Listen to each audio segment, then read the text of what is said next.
हर दूर दराज इलाकों में हर जगह पे इसके रिपल्स फील किए जाएंगे रोहित भाई। हम्म। ठीक है, आप बने रहिए साथ में। एक ब्रेकिंग न्यूज आ रही है, बड़ी खबर यह है कि डोनेट्स्क में भीषण जंग फिर से शुरू हो गई है। यूक्रेनी सेना का लेपर्ड टैंक से हमला यहां पर देखने को मिला है। रूस की इन्फेंट्री को इस अटैक में भारी नुकसान पहुंचने की खबर आ रही है। डोनेट्स्क के पोत्रोक्वा पर रूस ने कब्जा कर लिया। सैन्य पोस्ट पर रूस ने अपना झंडा लहरा दिया है। तो लगातार अटैक्स की खबरें सामने आ रही हैं। कभी यूक्रेन को जब मौका मिलता है तो यूक्रेन अटैक करता है, लेकिन रशिया इस बार लगातार आगे बढ़ रहा है। रशिया काफी अंदर तक इस समय है, यूक्रेन में घुस चुका है। कई बड़े शहरों पर रशिया का कब्जा है, लेकिन इस बीच लगातार जो ग्राउंड वॉरफेयर है वो भी चल रहा है। रशिया ने डोनेट्स्क के पोत्रोक्वा पर कब्जा कर लिया है। सैन्य पोस्ट पर यहां रूस ने अपना झंडा भी लहरा दिया। इस बीच खबर यह भी है कि यूक्रेन ने भी डोनेट्स्क में बमबारी की है, जिसमें रशियन फौज को नुकसान पहुंचा है। कर्नल सोढ़ी, मैं आपके पास आ रहा हूं। डोनाल्ड ट्रंप कहते हैं कि भाई मुझे युद्ध खत्म कराना है, इसीलिए वो पुतिन से कहते हैं कि भाई आप युद्ध खत्म कर दो, नहीं तो मैं फला फला सैंक्शंस लगाऊंगा। लेकिन आपको लगता है कि ये सारी चीजें एक नए वॉर फ्रंट को पैदा कर रही हैं? क्योंकि दोनों में से मानने वाला तो कोई भी नहीं है। पुतिन के बारे में आपने बता ही दिया कि पुतिन का व्यक्तित्व ऐसा है ही नहीं कि किसी के धमकाने से वो दमक जाएंगे।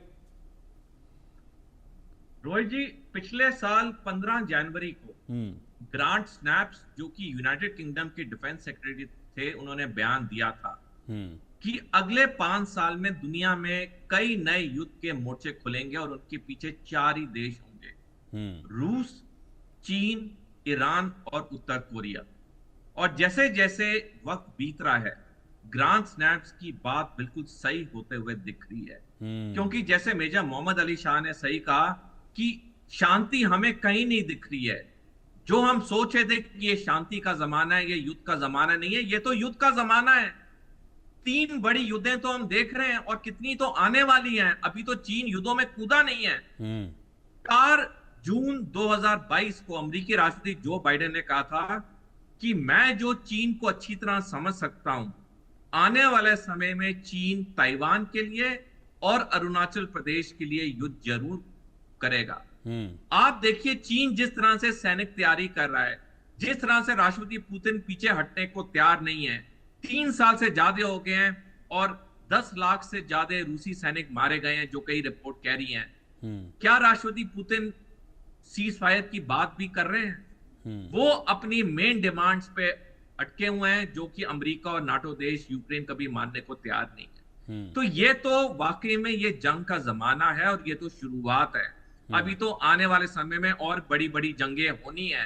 तो एक बात साफ है, जो 471 बीसी में थुसाइडस, जो कि बड़े ग्रीक विचारधारक थे, उन्होंने कहा था जो शक्तिशाली हैं वो वही करते हैं जो उन्हें करना होता है, जो कमजोर हैं वो बस देखते रहते हैं। वो बात शताब्दियों बाद भी सही है आज की दुनिया में। लेकिन दिक्कत तो यही है, दिक्कत यही है सर कि मतलब जिन 3 देशों की हम बात कर रहे हैं वो तीनों ही शक्तिशाली हैं। मतलब ना आप अमेरिका को कम आंक सकते, ना आप रशिया को कम आंक सकते हैं, ना आप चाइना को कम आंक सकते हैं। तीनों सुपर पावर हैं।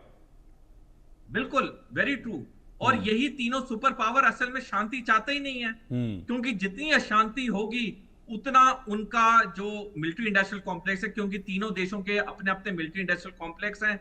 अब तक चीन कोई युद्ध में घुसा नहीं है। मैं कई जगह जब लेक्चर्स के लिए जाता हूं, मुझसे एक सवाल पूछा जाता है कि सर, चीन तो 1979 में वियतनाम से हार गया था, तब से लेकर आज तक उसने कोई युद्ध किया नहीं, तो क्या अश्योरेंस है कि चीन युद्ध करेगा? इसका जवाब बहुत साफ है।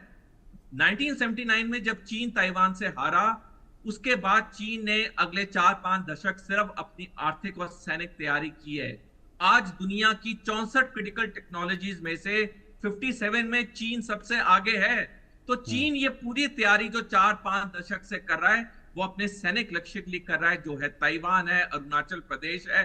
अभी भी जो ऑपरेशन सिंदूर हुआ, उसमें चीन क्यों नहीं सामने आया पाकिस्तान की मदद के लिए, जब भारत पाकिस्तान पे ताबड़तोड़ हमले कर रहा था? क्योंकि चीन का पहला मकसद है ताइवान 2027 में।